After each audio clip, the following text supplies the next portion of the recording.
Bienvenue sur GoCast. Aujourd'hui, nous avons le plaisir d'accueillir Fred Blais, un expert chevronné en réponse aux incidents de la cybersécurité. Avec près d'une décennie d'expérience dans le domaine, Frédéric, bienvenue sur GoCast.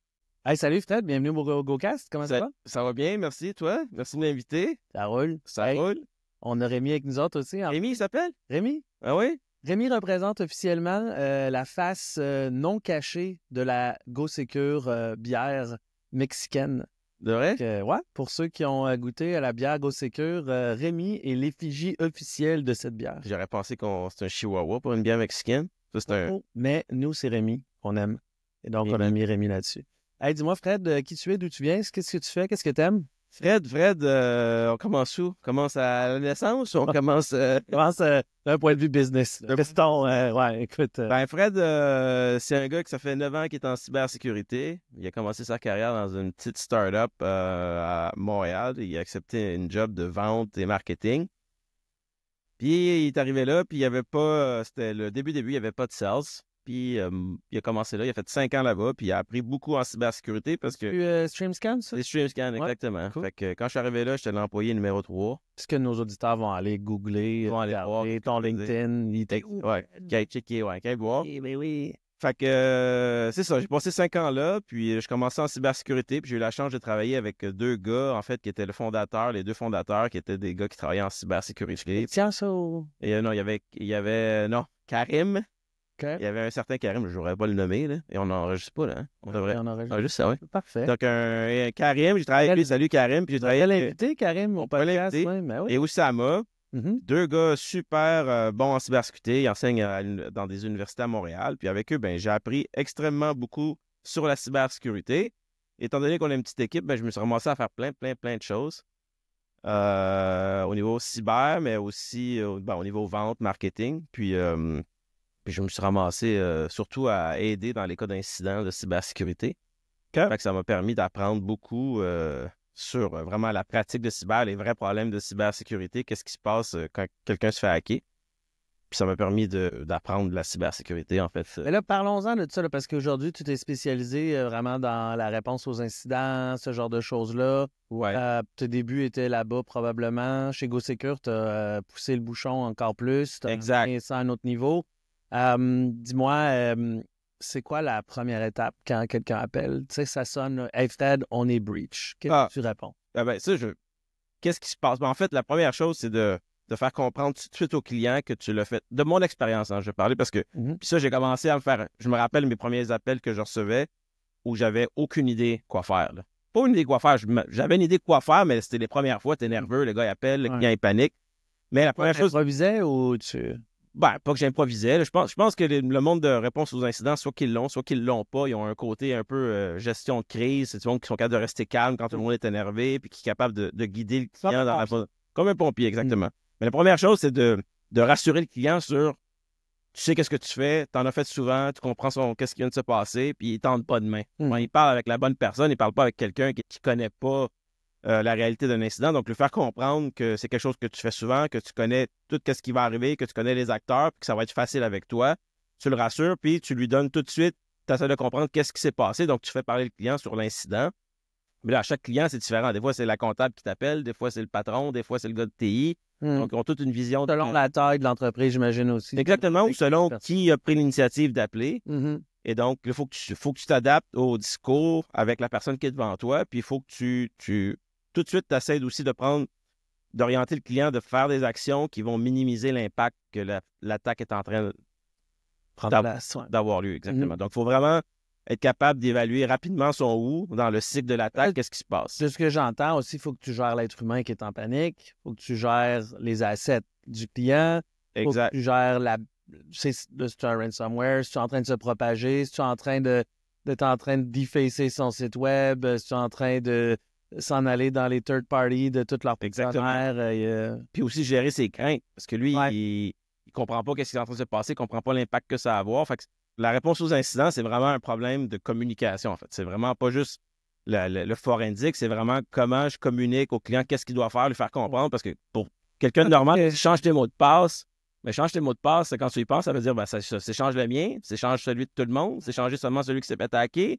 Ça veut dire quoi? Je remets des vieux mots de passe.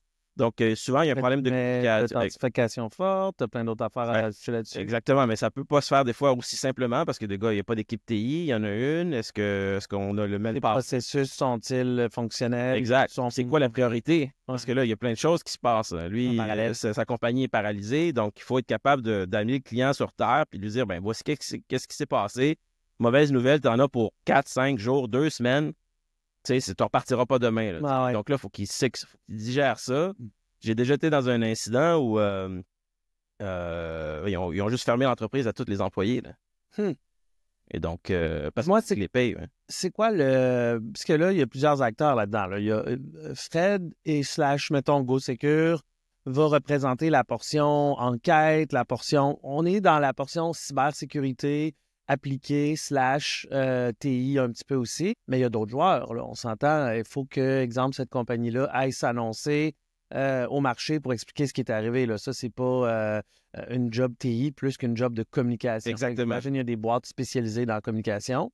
Exact. Donc, il y a plusieurs acteurs qui vont intervenir dans un cas d'attaque. Donc, oui, quand le cas est médiatisé ou il va y avoir d'informations qui vont sortir, puis souvent, c'est des grosses boîtes qui vont vouloir travailler avec une boîte de communication qui va pouvoir planifier le message qui va être envoyé. On peut penser à Desjardins, c'était pas des décisions prises sur le coin d'une table. Il y avait une équipe derrière.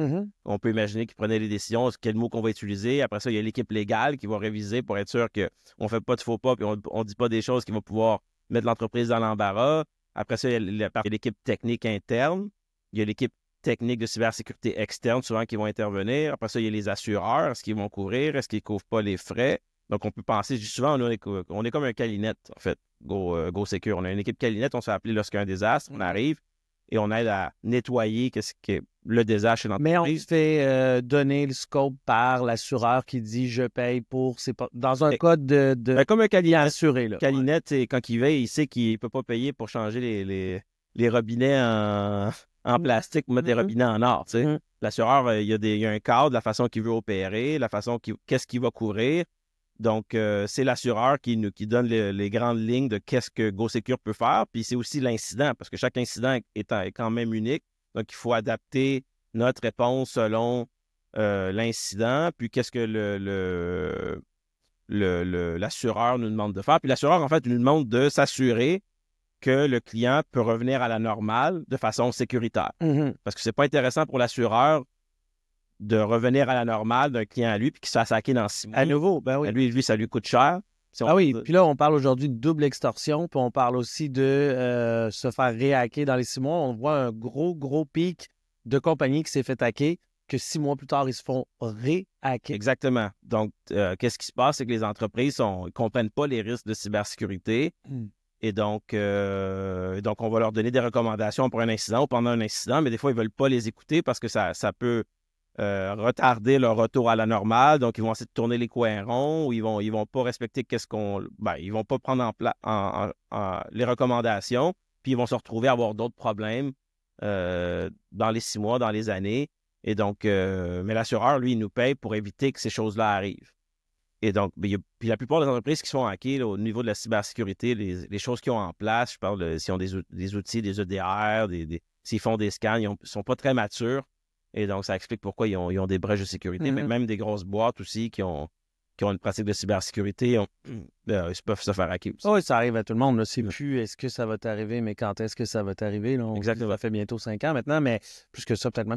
Mais tu sais, est-ce que ça t'arrive des fois que tu prends le téléphone, ils sont breached, puis là, ils demandent de l'aide, mais en parallèle, il y a quelqu'un dans l'entreprise qui est en train de réinstaller tous les ordinateurs, puis que le travail qui doit être fait de trouver la cause d'origine, le root cause qu'on appelle, devient complètement caduque puis on ne peut plus le trouver. Donc là, la première chose à faire, là, quand il y a un incident, en fait, là, il ne faut pas éteindre les machines.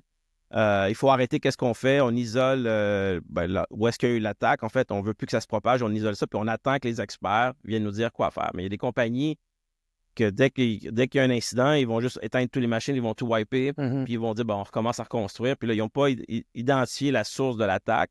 Puis ça, c'est un problème parce que ça, justement, ça peut... J'ai vu plusieurs fois qu'une entreprise commence à remonter des systèmes puis se fait hacker à nouveau. Et donc, ça, c'est problématique surtout pour l'entreprise. Nous, on va continuer à travailler. Ouais. Mais en fait, tu es tributaire des décisions que l'entreprise va prendre. Toi, tu vas leur recommander des choses, dire tu devrais faire ça, il devrait y arriver ça. Mais ça se peut qu'eux autres disent ben écoute, Fred, c'est gentil tes conseils, mais moi, c'est pas ça. Ça l'arrive. Sauf que c'est là qu'il faut contrôler le client dans la bonne direction puis lui dire ses vérités. Ouais. Qu'ils comprennent pour être sûr que s'il prend la décision d'aller de l'avant, mais nous, c'était clair, qu'est-ce qu'on lui a dit. Mais il y a des clients qui veulent juste pas accepter quand on leur dit qu'il faut que tu arrêtes, tu fermes ton réseau. Ils veulent pas accepter ça parce qu'ils disent, ben là, tu me dis qu'il faut que mon entreprise arrête de fonctionner. Je dis oui. Et donc, ils n'acceptent pas la réalité qu'ils se sont fait hacker. En fait, c'est mieux d'arrêter là pour ne pas perdre... C'est mieux d'arrêter, de t'organiser, de comprendre qu'est-ce qui se passe pour pouvoir repartir tranquillement. Ouais. Mais l'instinct humain fait que... c'est puis pas le souvent, réflexe, il y a plusieurs acteurs dans une entreprise, puis je dis souvent, c'est le fog of war. Ouais. Donc, s'il y a 4, 5, 6, 7, 8 personnes qui prennent des décisions sur l'incident, les communications sont pas bonnes. Pardon? La brume de guerre. Et donc, mais maintenant... Bon, et ça aussi, mais en remote, c'est beaucoup plus compliqué parce que tu as des électrons libres qui vont agir sur le site. Et donc, il faut trouver une façon de contrôler ce monde-là puis les rendre imputables sur leurs actions. Ça, c'est quelque chose qui fait partie de notre travail puis qu'on essaie de toujours améliorer pour contrôler la situation, contrôler l'incident puis s'assurer que ça ne devienne pas pire. Là, je vois le temps filer, Fred. C'est vraiment pertinent, intéressant comme discussion. Qu'est-ce qui se passe dans 10 ans d'ici en gestion de réponse aux incidents? Selon toi, après, selon toi. Là. Qu'est-ce que je pense qui va arriver? Même plus tôt que ça, il va y avoir de plus en plus d'automatisation avec le AI qui s'en vient. Donc, on va pouvoir des outils qui vont permettre d'automatiser une partie peut-être de l'investigation ou des mesures de sécurité à prendre. On va appuyer sur un bouton, ça va changer tous les mots de passe. Je sais pas. J'imagine que l'automatisation va permettre d'accélérer ça. Puis aussi, qu'est-ce qu'on voit, c'est que le marché aussi de la réponse aux incidents évolue parce qu'il y a des nouveaux besoins. Maintenant, avec la loi 25 qui est apparue, puis qu'on est obligé de divulguer s'il y a un vol d'informations personnelles, mais il y a des nouvelles entreprises qui sont apparues pour aider à filtrer ces informations-là qui sont liquées puis identifier s'il y a des données personnelles. Donc, il va y avoir des nouvelles compagnies, des nouveaux produits qui vont apparaître. Mais qu'est-ce que je vois, c'est qu'il faut qu'il y ait une façon de simplifier la réponse aux incidents en automatisant peut-être une partie avec des outils. Je pense que je vois que le marché offre de plus en plus des outils justement pour faciliter les investigations. Oui, investigation, on le voit. Là, exact. Parce que c'est des outils qui sont d'intégrer déjà dans les consoles un peu partout. Exact. Donc, il va y avoir peut-être une consolidation à ce niveau-là, puis ça va permettre de réagir plus rapidement. Mais qu'est-ce qu'on voit aussi, c'est que les attaques continuent.